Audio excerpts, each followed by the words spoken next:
अस्सलाम वालेकुम। हम movies and dual approach sentiment analysis वाले प्रोजेक्ट के ऊपर काम कर रहे थे और ये इस सीरीज़ का हमारा थर्ड लेक्चर है। पहले दो लेक्चर्स के अंदर हमने देखा था कि डेटा कलेक्शन किस तरीके से करनी है, डेटा प्रिपरेशन किस तरीके से करनी है। फिर हमने डेटा प्री प्रोसेसिंग का देखा था, ये एक लेंथी वीडियो हमारे पास थी। अब हमारे पास जो अपना आप कह लें कि प्रोटोटाइप रिक्वायरमेंट्स में से बची हुई है वो एक रिक्वायरमेंट है फीचर एक्सट्रैक्शन की। आप क्योंकि हमने फाइनल तक ले जाना है और सारी की सारी रिक्वायरमेंट्स को यहाँ पे हमने देखना है, तो फिर हम आगे भी बढ़ते चले जाते हैं। आप देखें, फीचर एक्सट्रैक्शन करने के लिए हमें क्या करना पड़ता है। दो तरीके से हम फीचर एक्सट्रैक्शन कर सकते हैं। एक तो ये है कि हम डेटा सेट को स्प्लिट करें और उसके बाद फीचर एक्सट्रैक्शन करें। एक पहले है कि हम पहले फीचर एक्सट्रैक्शन कर लें, देन हम फिर उसी फीचर एक्सट्रैक्शन के ऊपर जो एम्बेडेड डेटा है हमारा, उसके ऊपर हम टेस्टिंग और ट्रेनिंग के अंदर स्प्लिट कर दें। तो दोनों ही हमारे पास ठीक हैं। अब हम क्या कर रहे हैं, हम अपने काम को अपना रैंडम करने के लिए या फिर जल्दी करने के लिए हम क्या करते हैं, ये 4 और 5 को एक साथ में कर लेते हैं। लाइक पहले टेस्टिंग और ट्रेनिंग के अंदर स्प्लिट कर लेते हैं हम, ठीक है, डेटा को। उसके बाद हम फीचर एक्सट्रैक्ट कर लेंगे। दोनों ही सूरतों में हमारा जो कोड होगा वो बिल्कुल सही से काम करेगा, ठीक है। तो फीचर एक्सट्रैक्शन के लिए या फिर ट्रेनिंग और टेस्टिंग के अंदर कुछ चीज़ें डालने के लिए हमें क्या करना पड़ता है वो भी हम यहाँ पे देखते हैं। सबसे पहले जो यहाँ पे हमने फ़ाइल बनाई थी, आप क्योंकि अ, हम एक दो दिन छोड़ के इसको यूज़ कर रहे हैं, ठीक है। तो हर एक सेल को आपने दोबारा से रन कर लेना है, ठीक है। तो ये सेल आपके पास रन हो जाएगा। उसके बाद फिर दूसरा सेल है, आपने इसको दोबारा से रन करना है ताकि पिछले सेल का जो आपके पास कोड में एरर है वो यहाँ पे आपके पास ना आए, ठीक है। इसको दोबारा से हम रन करते हैं। अगर कोई एरर वगैरह भी हमारे पास आ जाता है तो हमें पता चल जाए कि इस सेल में एरर है और हम उसी सेल को फिर एरर फ्री करके चलते जाएं, क्योंकि आगे के जो भी हमारे स्टेप्स वगैरह होंगे या कोडिंग वगैरह होगी वो सारी की सारी इंपॉर्टेंट कोडिंग होगी, क्योंकि मॉडल को ट्रेन करना है। कोई एक चीज़ भी हमारी वहाँ पे एरर आ गई, पिछली चीज़ों वाली एरर वगैरह, तो यहाँ पे फिर हमें नुकसान उठाना पड़ता है, टाइम ज़ाया होना पड़ता है, वीडियो मुझे दोबारा से रिकॉर्ड करनी पड़ेगी इस तरीके से, ठीक है। तो ये भी गुड प्रैक्टिस है कि जब भी आप काम करके छोड़ें, दोबारा से काम करने लगे, तो दोबारा से हर एक सेल को फिर आपने रन करवाना है ताकि चीज़ें आपके पास क्लियर हो के आ सके, ठीक है। जब आप दोबारा से रन कराएंगे ना, तो यहाँ पे ये लाइन का नंबर भी चेंज होता रहेगा कि कहाँ पे आप पहुँच गए हैं। तो ये स्टॉप वर्ड्स को हमने यहाँ पे देखा था। उसके बाद फिर प्री प्रोसेस टेक्स्ट का हमने एक यहाँ पे बनाया हुआ था, ठीक है। तो इसको हम इस तरीके से करते हैं, दोबारा से रन करते हैं इसको। ये भी आपके पास आ जाएगा जी, कंट्रोल एंटर, ठीक है। थोड़ा सा टाइम ले रहा है ये वाला। तो ये भी कंट्रोल एंटर करते हैं, ये भी हम कंट्रोल एंटर करते हैं। अब हमारे पास क्या है, अब हमने क्या करना था, यहाँ तक हमने काम कर लिया था। इससे आगे काम करने के लिए हमें क्या करना पड़ेगा। अब जो भी चीज़ हम टेस्टिंग और ट्रेनिंग के अंदर लेंगे, दो चीज़ें हम टेस्टिंग और ट्रेनिंग के अंदर लेते हैं, ठीक है। कौन सी चीज़ें लेते हैं, क्योंकि हमारे यहाँ पे जो डेटा सेट है उसमें दो ही कॉलम्स हैं। एक तो ये है कि जो मॉडल है हमारा वो हमारे पूरे के पूरे अपना रिव्यू को देखेगा, रीड करेगा और उसके सेंटीमेंट को देखेगा कि अगर रिव्यू आपका यहाँ पे सेंटीमेंट पॉजिटिव है तो इसका मतलब है कि इस रिव्यू के अंदर जो भी टेक्स्ट लिखा होता है वो कहीं ना कहीं पॉजिटिव में यूज़ हो सकता है। और अगर नेगेटिव लिखा हुआ है यहाँ पे लेबल, तो वो कहीं ना कहीं नेगेटिव के लिए भी रिव्यू यूज़ हो सकता है, ठीक है। अब डायरेक्ट हम एज ए टेक्स्ट नहीं पुट करते टेस्टिंग और ट्रेनिंग में, हमें क्या करना पड़ता है, हमें उसको क्या टोकनाइज करना पड़ता है, हर एक टेक्स्ट को, हर एक आप कह लें कि सेल को, ठीक है।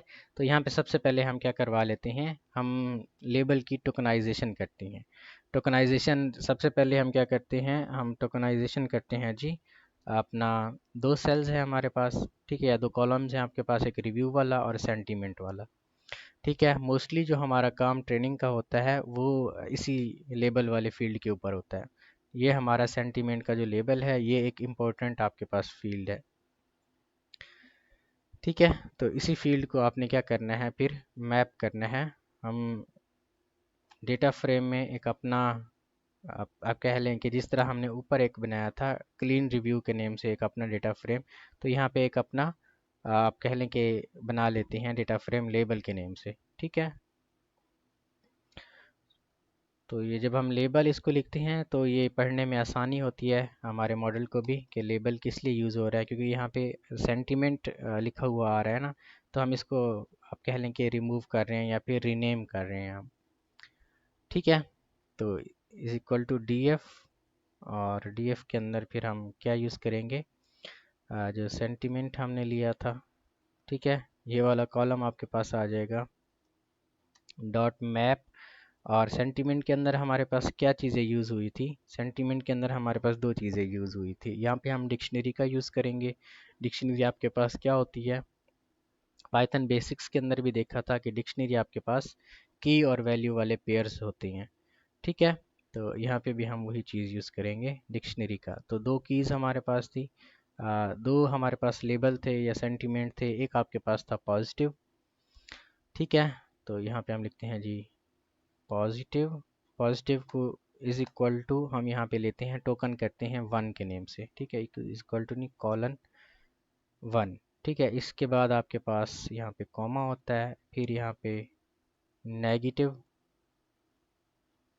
ठीक है, तो ये नेगेटिव आपके पास हो जाएगा, ये भी 2 के इक्वल हम ले लेते हैं। ठीक है, अगर कोई इन केस न्यूट्रल है, वैसे हमने चेक किया है न्यूट्रल है कोई नहीं, अगर कोई इन केस न्यूट्रल है, बल्कि पॉजिटिव को हम एज ए ज़ीरो लेते हैं क्योंकि ज़ीरो से ही चीज़ें स्टार्ट होती हैं कंप्यूटर लैंग्वेज के अंदर, तो वो आपके पास 2 कंसिडर होगा। ठीक है, तो डिक्शनरी आपकी इस ब्रैकेट के अंदर ली जाती है, तो इस चीज़ का आपने ख्याल करना है। ठीक है, इस सेल को हम रन करते हैं तो ये आपके पास रन हो जाएगा। अगर कोई एरर वगैरह हमारा यहाँ पे आता तो ये हमें यहाँ पे दिखा देता। अब हमने किया है, पॉजिटिव को हमने 0 कंसीडर किया है, नेगेटिव को हमने जो उसके लेबल थे उसको 1 कंसीडर किया है, न्यूट्रल को हमने फिर यहाँ पे क्या कंसीडर किया है, 2 कंसीडर किया है। ठीक है, न्यूट्रल वाले लेबल को हम निकाल भी लें तो कोई भी मसला नहीं है। ठीक है, तो इसको हम वैसे निकाल भी दें तो इसकी ज़रूरत नहीं है, वैसे न्यूट्रल था कोई नहीं, ऐसे बढ़ जाएगा हमारा काम। ठीक है, तो हम क्या करते हैं, अब जो लेबल्स हमारे थे इसकी वैल्यूज़ को काउंट कर लेते हैं। ये हमने कल भी किया था। ठीक है, यानी पिछली वीडियोस के अंदर भी किया था, काउंट अपना वैल्यू अंडरस्कोर काउंट्स का फंक्शन यूज़ किया था। ठीक है, तो इसमें 1 इज इक्वल टू आपके पास है 2531 और 0 आपके पास है 1 आपके पास क्या है नेगेटिव, और पॉजिटिव आपके पास है 2466। ऊपर जो हमने वैल्यू काउंट की थी उसमें देखें जब आप, तो यहाँ पे 2532 और पॉजिटिव 2468 थे। फिर हमने डुप्लीकेट्स को रिमूव किया था, डुप्लीकेट को रिमूव करने के बाद यानी एक पॉजिटिव और एक दो नेगेटिव यहाँ से रिमूव हो गए थे हमारे पास। ठीक है, ये चीज़ आपके पास आ गई। अब यहाँ पे हमने क्या करना है, दो वेरिएबल बनाने हैं। ठीक है, क्योंकि हम डेटा को स्प्लिट कर रहे हैं। ठीक है, ये वाला फेज़ अभी चल रहा है, इस फेज़ के बाद हम फोर्थ रिक्वायरमेंट के ऊपर आएंगे। ठीक है, तो सबसे पहले हम क्या लेते हैं, एक x वेरिएबल लेते हैं। तो यहाँ पे x इज़ इक्वल टू, और इसके अंदर हम डेटा फ्रेम में से क्या चीज़ पुट करते हैं, यहाँ पे हम रिव्यूज़ को पुट करते हैं। रिव्यूज़ ऊपर हमने बनाया हुआ था क्लीन रिव्यूज़ वाला अपना एक डेटा फ्रेम। ठीक है, ये x एक्सेस के ऊपर आ गया। ठीक है, और y के अंदर हम क्या पुट करते हैं, y के अंदर अपना डेटा फ्रेम के यही लेबल्स वगैरह को पुट करते हैं, y इज़ इक्वल टू, और इसके जो लेबल्स आपके पास आ जाएंगे, ये चीज़ आपके पास आ जाएगी। ठीक है, ये x आपके पास वेरिएबल आ गया, इसके अंदर हमने क्लीन रिव्यूज़ को लिया हुआ है, एक साइड पे क्लीन रिव्यूज़ है, एक साइड पे आपके लेबल है। ठीक है, तो यहाँ पे ठीक हो गया, ये चीज़ आपके पास आ गई। इसके बाद हमने क्या करना है, टेस्टिंग और ट्रेनिंग करना है। ठीक है, इन वैल्यूज़ को हमने अब स्प्लिट करना है। तो इसके लिए जो आपके पास मैथ होती है या फिर जो चीज़ आपने लिखनी पड़ती है, x अंडरस्कोर ट्रेन, फिर आपके पास होता है x अंडरस्कोर टेस्ट, फिर y underscore train, Y underscore test. अब इस चीज़ को करने का मतलब क्या है कि x को हमने ट्रेन भी करना है, x एक्सिस को हमने टेस्ट भी करना है, रिव्यूज़ को। y को हमने ट्रेन भी करना है, y एक्सिस को हमने टेस्टिंग के अंदर भी डालना है। ऊपर हमने train underscore test underscore split function यहाँ पे यूज़ किया था।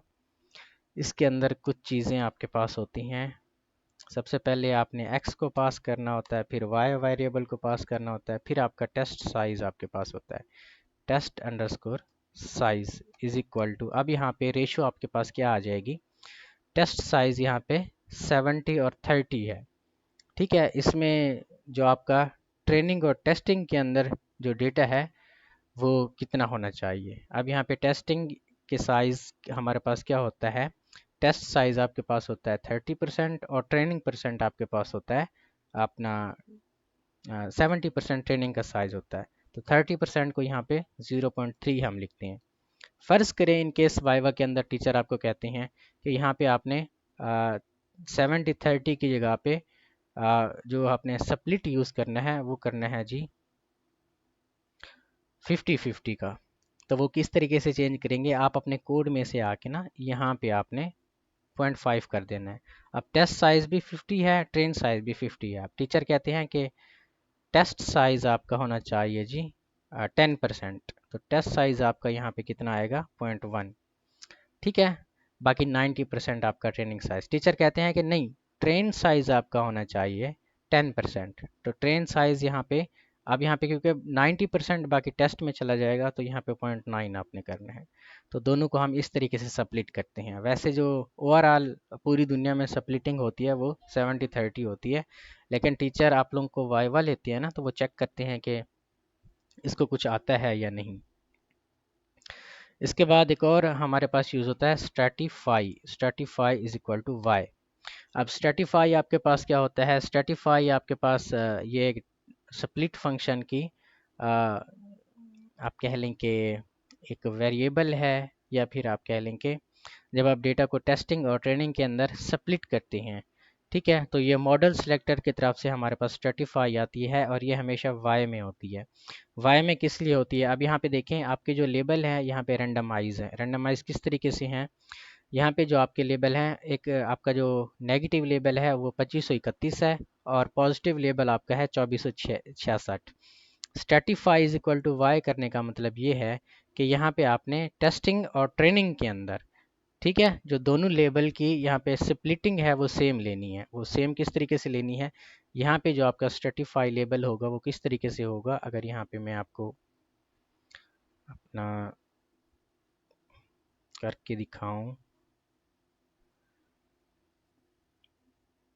यहाँ पे होता है जी हैश हैश की मदद से आई थिंक दिया जाता है। तो स्ट्रैटिफाई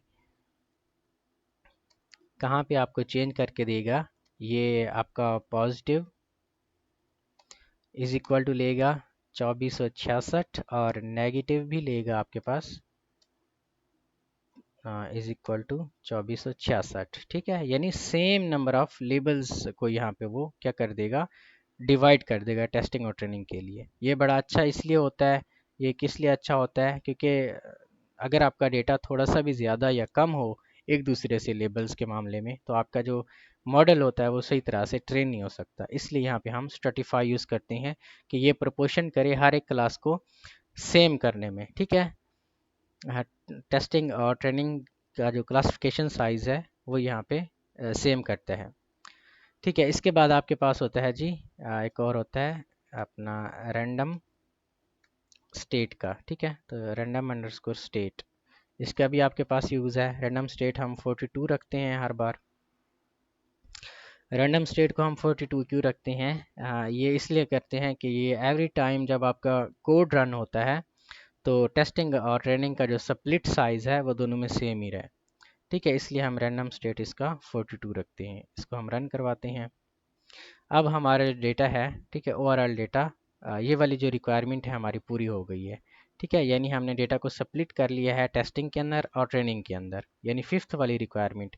अब हम चेक कर सकते हैं कि जो चीज़ हमने किया है डेटा वाकई में स्प्लिट सही तरह से हो रहा है या सही तरह से स्प्लिट नहीं हो रहा। ठीक है, तो इसकी हम क्या कर लेते हैं, डॉट शेप। ठीक है, तो ये 3400 आपके पास 97 हो गई। ठीक है, ये एक्सट्रेन है। अब जिस तरह मैंने आपको कहा था कि स्ट्रेटिफाई क्या करता है, स्ट्रेटिफाई दोनों को कोशिश करता है कि दोनों की चीज़ें सेम हो। एक्सट्रेन की जो शेप है वो आपने देख ली, वाई ट्रेन की शेप ये भी 3497। अब ये एक्स का जो टेस्ट है, ठीक है, इसका आप देख लें साइज, ठीक है, डॉट शेप, तो ये 1500 है। वाई टेस्ट का भी प्रोबेबली 1500 में ही होगा। ठीक है, तो स्ट्रेटिफाई इसलिए यूज़ होता है, तो इनका जो सैंपल साइज है वो अपना वाई ट्रेन, यहाँ पे वाई टेस्ट लेना है हमने, तो ये भी 1500 आपके पास होके आ गया। ठीक है, ये चीज़ें इस तरीके से होती हैं। स्प्लिटिंग अब इसकी हमारे पास क्या हो गई है, सेम हो गई है। अब हम मेन रिक्वायरमेंट की तरफ आते हैं। मेन रिक्वायरमेंट हमारे पास क्या थी, मेन रिक्वायरमेंट ये थी कि आपने क्या करना है,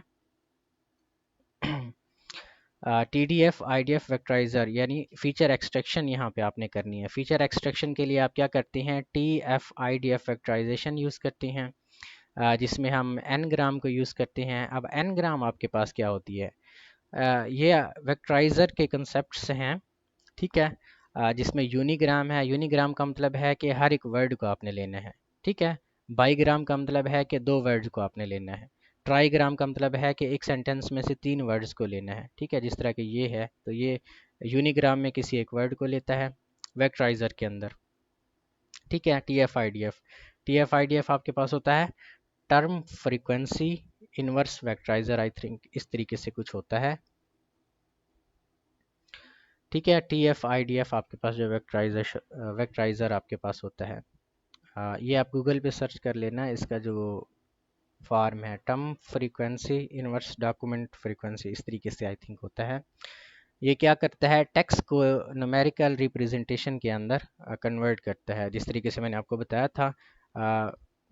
आई थिंक पहली वीडियो के अंदर भी आपको करके दिखाया था। जिस तरह यहाँ पे हम आई लव यू लेते हैं, ठीक है, या आई हेट यू लेते हैं, तो आई को वो 1 कंसीडर करेगा, लव को 2 कंसीडर करेगा और यू को 3 कंसीडर करेगा।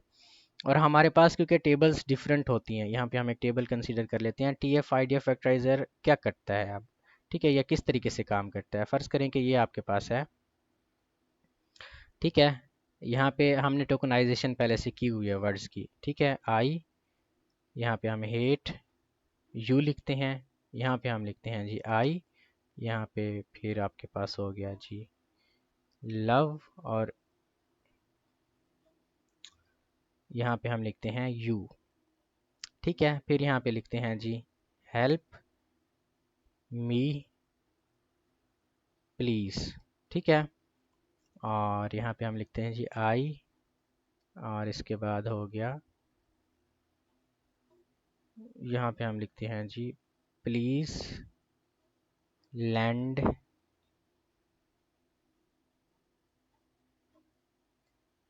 मी बुक। अब वैसे आई लिखने का यहाँ पे जवाज़ नहीं बनता था, यू भी लिखने का जवाज़ नहीं बनता था, लेकिन समझाने के लिए हम आपको लेते हैं, ठीक है, क्योंकि ये स्टॉप वर्ड्स हैं, ये रिमूव हो जाने हैं। लेकिन हम यहाँ पे आपको TF IDF टर्म फ्रीक्वेंसी वेक्टराइज़र का यूज़ करवा रहे हैं, ठीक है। अब यहाँ पे टर्म फ्रीक्वेंसी क्या करेगा, ये आपके हर एक वर्ड को एक नंबर देगा, ठीक है, सीक्वेंस ऑफ इंटीजर्स के अंदर। आई को वो एक नंबर दे सकता है, ठीक है। अब जहाँ पे भी आपके मतलब आई यूज़ होगा पूरे के पूरे वर्ड्स के अंदर, यहाँ पे जैसे आई हो गया तो इसको ये एक के साथ कन्वर्ट कर देगा, ठीक है। इस तरह ये यू हो गया, इसको हम कहते हैं जी ये यू की जगह पे ये 3 लिखेगा, तो यहाँ पे जहाँ पे भी यू यू लिखा होगा वो यहाँ पे 3 लिखेगा। अब हेट को वो दो लिख देगा, ठीक है। प्लीज़ को वो 4 लिख देगा, ठीक है, यहाँ पे हम 4 लिखते हैं, तो यहाँ पे भी 4 होगा।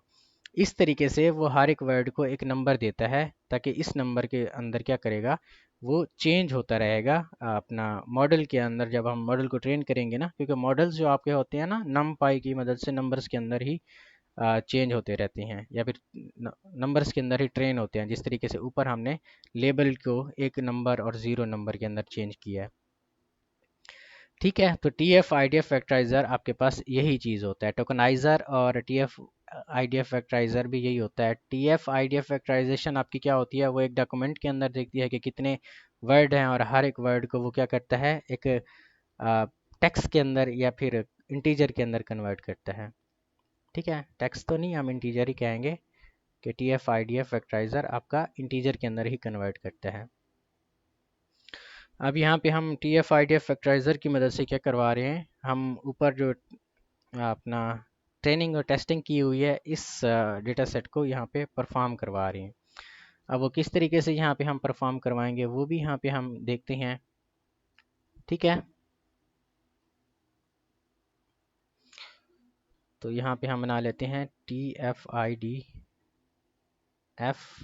इज इक्वल टू, ऊपर हमने एक वेक्टराइज़र इंपोर्ट करवाया था TF-IDF, वहीं से हम इसको कॉपी करते हैं। कहाँ पे चला गया, यहाँ पे इंपोर्ट करवाया था ना, कहाँ पे है, ये होगा, ऊपर चला जाता है। खैर हम खुद ही लिख लेते हैं यहाँ पे TF-IDF, यहाँ पे आएगा TF-IDF वेक्टराइज़र, और इसके अंदर जो चीज़ हमने यूज़ करनी है एन ग्राम। एन ग्राम का मतलब है कि सारी जो भी रेंज आपके पास होती है, यूनी, बाई और ट्राई, सारी की सारी वर्ड्स यहाँ पे हमने यूज़ करनी है। ठीक है, अगर आपको यहाँ से एन ग्राम की समझ नहीं आ रही तो फिर आप खुद से भी सर्च करें, जब आप खुद से सर्च करेंगे तो इंशाल्लाह आपको समझ आ जाएगी। N gram is equal to, n gram के अंदर तीन चीज़ें आपके पास आनी चाहिए। कौन सी चीज़ें, 1 2 3, यानी 1 का मतलब है यूनी, 2 और 3 यानी बाई और ट्राईग्राम आपके पास यहाँ पे आनी चाहिए। यहाँ पे फिर हम एक और चीज़ यूज़ करते हैं, max features. Max features is equal to 5000। आप यहाँ पे मैक्स फीचर्स की अपनी कोई भी लैंग्वेज यूज़ कर सकते हैं, यहाँ पे डबल कॉमा नहीं आना चाहिए।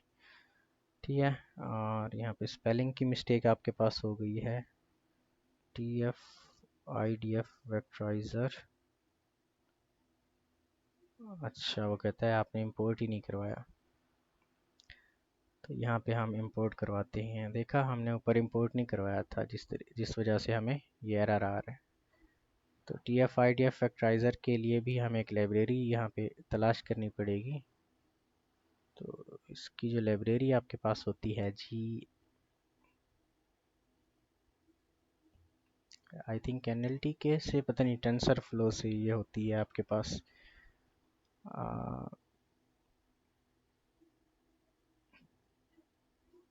गूगल करना पड़ेगा आई थिंक। अच्छा, तो यहाँ पे सर्च करके हमने ये वाली लाइन लिखी है। तो कभी कभी चीज़ें हमें भी भूल जाती हैं, कोई भी बंदा परफेक्ट नहीं होता। तो यहाँ पे हमें एक एरर आ रहा है। अच्छा, वो कहता है n_ग्राम, तो यहाँ पे n ग्राम होता है।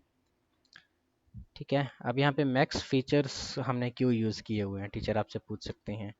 ठीक है, मैक्स फीचर्स का मतलब ये होता है कि जब हमने ये टेबल बनाई है, अबे कहाँ पे गई, तो ये टेबल बनाई है। अब यहाँ पे मैक्स फीचर्स का मतलब है कि पूरे के पूरे डॉक्यूमेंट में हर एक वर्ड को जब हम नंबर देंगे तो फिर हम उसकी फ्रीक्वेंसी को नोट करेंगे, हर एक वर्ड के मतलब नंबर्स की टोटल फ्रीक्वेंसी को कैलकुलेट करेंगे। जैसे यहाँ पे देखें, एक हमारा 2 दफ़ा आया है, 3 हमारा 2 दफ़ा आया है, 4 हमारा 2 दफ़ा आया है। तो जितने भी मोस्ट नंबर ऑफ़ वर्ड्स होंगे, ठीक है, उनको हम रखेंगे, सारे वर्ड्स को नहीं रखेंगे, जो मतलब ज़्यादा से ज़्यादा यूज़ हो रहे हैं, ठीक है, जिनकी फ्रीक्वेंसी ज़्यादा बनेगी। तो मैक्स फीचर्स का भी मतलब हमारे पास यही है। ठीक है, अब इसकी रीज़न क्या है कि हम इसको मैक्स फीचर्स क्यों इस तरीके से 5000 सेट कर रहे हैं। आप 10,000 भी सेट कर सकते हैं, 20,000, 1 लाख, 2 लाख, ठीक है, ये आप पे ही डिपेंड करता है। लेकिन यूजुअली ये 5000 ही होता है, क्योंकि इसके अंदर आपका जो मॉडल है वो अच्छी तरीके से ट्रेन हो सकता है। ठीक है, और इसके बाद फिर एक्स ट्रेन हमने जो बनाया था उसको भी हम क्या करवा लेते हैं, TF-IDF फैक्टराइज़र में से पास करवा लेते हैं। तो इसके लिए आपके पास होता है x_train TF-IDF is equal to TF-IDF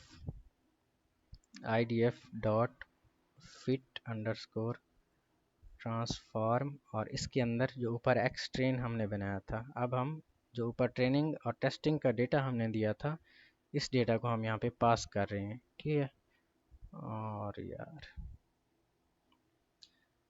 TF-IDF is not defined. TF-I, अच्छा TDF यहाँ पे हमने लिखा है, ठीक है। ये स्पेलिंग की मिस्टेक वगैरह यहीं पे टाइम ज़ाया होता है हमारा, ठीक है। इसी तरह आपने टेस्टिंग को भी पास करना है, ट्रेनिंग को भी पास करना है, तो हम इसी को ही यहाँ पे कॉपी करते हैं और यहाँ पे ट्रेन है, तो यहाँ पे हम फिर टेस्ट कर लेते हैं, x अंडरस्कोर यहाँ पे आपके पास आ जाएगा फिर टेस्ट, तो दोनों को आपने ट्रांसफॉर्म करना है, ठीक है। तो ये दोनों टेस्टिंग और ट्रेनिंग आपकी टर्म फ्रीक्वेंसी वगैरह सारे के सारे वर्ड्स को एनग्राम की मदद से लेंगे।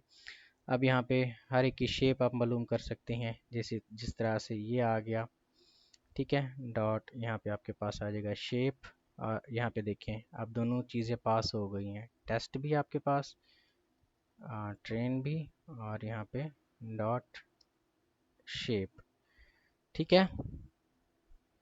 अब देखिए दोनों का सैंपल साइज़ आपके पास बराबर ही है, ठीक है। 3497, 1500 और ये 5000 दोनों के मैक्स फीचर्स आपके पास आ गए, ठीक है। बाकी यहाँ से कोई भी चीज़ अगर आपको समझ नहीं आ रही तो यहाँ आप हमसे पूछ भी सकते हैं, ठीक है। जिस तरीके से आपका क्वेश्चन बन सकता है यहाँ पे कि फिर भी आपको मैक्स फीचर्स का पता नहीं है कि फ़ीचर्स आपके पास होते क्या हैं, तो वैसे ही यहाँ पे आपको प्रिंट करके हम दिखा देते हैं कि फ़ीचर्स आपके पास क्या होती हैं, ठीक है। वैसे हमने आपको बताया तो है कि फ़ीचर क्या होती हैं। TF-IDF डॉट यहाँ पे आपके पास होता है एक function get underscore feature underscore names और अंडरस्कोर आउट, ठीक है। तो इस फंक्शन की मदद से आप सारे के सारे फीचर्स को ले सकते हैं, ठीक है। ये सारे जैसे कि आरून हो गया, अबंडेंट, ये सारे के सारे फीचर्स कहाँ से आ रहे हैं, ये आपके इन्हीं रिव्यूज़ में से वर्ड वगैरह आपके पास आ रहे हैं। यहाँ पे हम क्या कर लेते हैं, टॉप 20 फीचर्स को हम ले लेते हैं, ठीक है। कॉलन 20 आपके पास हो गया, तो ठीक है, ये 20 फीचर्स आपके पास आ गया। आपके आप 200 फीचर्स भी ले सकते हैं, ठीक है। ये प्रिंट मैं इसलिए करवा रहा हूँ ताकि आपको पता चले कि किस तरीके से काम बैकएंड के ऊपर हो रहा है, ठीक है। आपको पता चल गया कि फ़ीचर्स आपके पास क्या हो गए हैं, ठीक है। जैसे कि apparently, appeal, appeared, appears, apply, ठीक है, एनिमेटेड, अमाउंट, अम्यूज़, ये सारे कॉमन वर्ड्स हैं जो कि आपको यहाँ पे लिए हुए हैं हमने, ठीक है। तो इसके बाद ये हमने TF-IDF वेक्टराइज़र यूज़ किया है। अभी हमारी फर्स्ट रिक्वायरमेंट यहाँ पे फुलफ़िल हो गई है लॉजिस्टिक रिग्रेशन के लिए, ठीक है। तो लॉजिस्टिक रिग्रेशन के लिए हमारी ये फर्स्ट रिक्वायरमेंट यहाँ पे फुलफ़िल हो गई है। अब हम चाहें तो इसको सेव भी कर सकते हैं, वैसे इसको सेव करना चाहिए हमारे मॉडल को जो वेक्टराइज़र है, तो जॉब लिब डॉट डम्प, और इसके अंदर फिर हमें क्या पास करना पड़ता है, TF-IDF वेक्टराइज़र, और इसको हमने नेम देना पड़ता है वेक्टराइज़र का, वेक डॉट PKL हम देते हैं, तो ये आपके पास एक PKL मॉडल आपके पास आ गया है, ठीक है। यानी एक फ़ाइल आपके पास बन के आ गई है। वो फ़ाइल आपकी कहाँ पे गई है, वो फ़ाइल आपकी यहाँ पे आ गई है, ठीक है। तो आप यहाँ पे रियल टाइम के अंदर भी देख सकते हैं, वो फ़ाइल आपकी यहाँ पे है। अब इसी को आप ऑफलाइन में यूज़ कर सकते हैं, लेकिन अभी हमारे ये किसी यूज़ की नहीं है। वो इसलिए नहीं है क्योंकि ये मॉडल के साथ ही यूज़ होती है, तो जब हम मॉडल को ट्रेन करेंगे बाद में इसके साथ हम यूज़ करेंगे। तो यहाँ तक आई थिंक आपको हमारा काम इस वीडियो का ख़त्म हो जाता है, जिसमें हम लॉजिस्टिक रिग्रेशन के लिए TF-IDF फैक्टराइजेशन वगैरह का हमने यहाँ पे यूज़ किया हुआ है। इससे नेक्स्ट वीडियो के अंदर इंशाल्लाह हम LSTM मॉडल की टोकनाइजेशन, पैड सीक्वेंस और फिक्स्ड लेंथ वगैरह को समझेंगे।